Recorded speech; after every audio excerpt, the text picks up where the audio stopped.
میں نے آج تک نہیں دیکھا کہ کسی مردے کو سفید رنگ کے علاوہ کسی اور رنگ کا کفن دیا گیا ہو، کالے رنگ کا، نیلے رنگ کا، پیلے رنگ کا۔ حالانکہ شریعت میں جائز ہے، کوئی سیاہ رنگ کا کفن دے دے جائز ہے، نیلے رنگ کا کفن دے دے جائز ہے، لیکن حضور کا ایک فرمان کہ اپنی مسجدوں کو زینت سفید رنگ سے دو اور اپنے مردوں کا کفن سفید رنگ سے دو۔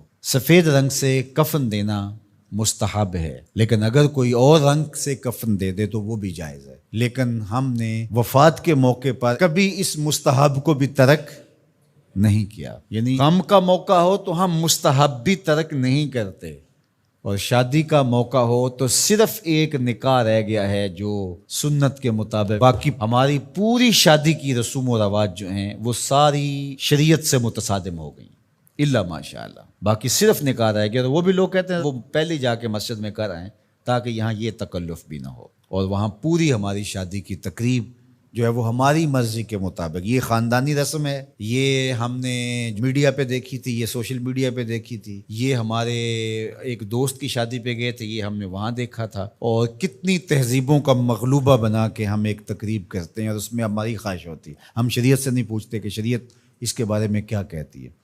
تو کیا اسلام غموں کا مذہب ہے، دکھوں کا مذہب ہے؟ خوشی کے موقع پر آپ اسلام کو نہیں بلائیں گے؟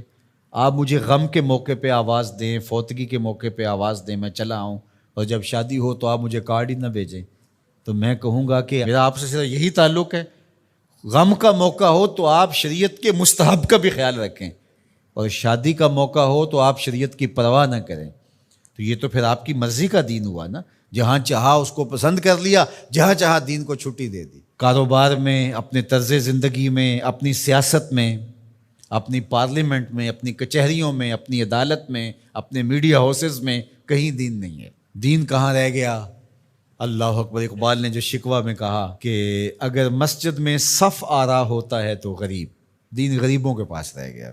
دولت بڑھتی جاتی ہے تو دین بھی مرضی کا ہوتا جاتا ہے۔ مولوی صاحب کو پابند کرنے چاہتے ہیں لوگ کہ آپ اس طرح کا دین دے جس طرح ہم چاہتے ہیں، تو یہ تو اپنی خواہش اور آرزو اور تمنا کا نتیجہ ہوا۔ تو اللہ فرماتا ہے پھر یہ کیا ہوگا اگر تم ایسا کرو گے تو آخرت رہی، وہاں تو اشد عذاب تمہیں ہوگا ہی، دنیا میں بھی تمہارے لیے خزی رسوائی ہے۔ اور آج ہمارا مسئلہ کیا ہے؟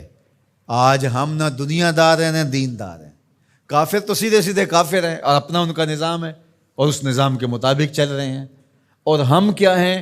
ہم رادے بٹیر اور رادے تیتر۔ کبھی ہم کہتے ہیں ہم مسلمان ہیں، اور کبھی کہتے ہیں نہیں ہم جدید تہذیب کے نمونے ہیں، اور ہم اس صورت کے اندر اپنے آپ کو دکھانا پیش کر رہے ہوتے ہیں۔ تو ہماری شکلیں روز بدلتی رہتی ہیں۔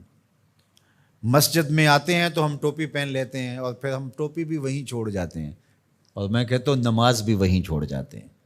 جب دکان پہ بیٹھے ہوتے ہیں تو اس وقت ہم نمازی نہیں ہوتے، بلکہ ہم حج اور احرام بھی وہیں چھوڑ آتے ہیں، اور ہم یہاں اور طرح کے مسلمان ہوتے ہیں، حج پہ اور طرح کے مسلمان ہوتے ہیں، اعتکاف میں اور طرح کے مسلمان ہوتے ہیں، اور ہم باہر اور طرح کے مسلمان۔ حالانکہ یہ ساری تربیت ہے ہماری عملی زندگی میں، اس کا اثر پیدا ہو۔ جب سجدہ کریں تو سجدے کا نور لے کے گھر پلٹیں، جب رکوع کرے تو رکوع کا جمال ہمارے ساتھ سفر کرے، جب حج کرے تو حج کا نور ہمارے ساتھ اتر کے آئے اور ہم اس کو معاشرے میں بانٹیں، اعتکاف کا جمال ہماری طبع کے اندر راسخ ہو جائے اور ہمارے اندر جو ہے وہ نور بکھیر دے۔ تو مسلمان کا دین اور دنیا الگ چیز نہیں ہے، مسلمان کا دین اور دنیا ایک ہی چیز ہے، اور وہ اکٹھے چلتے ہیں، اور ان کو جدا کریں گے تو پھر چنگیزی کے علاوہ کچھ باقی نہیں رہے گا۔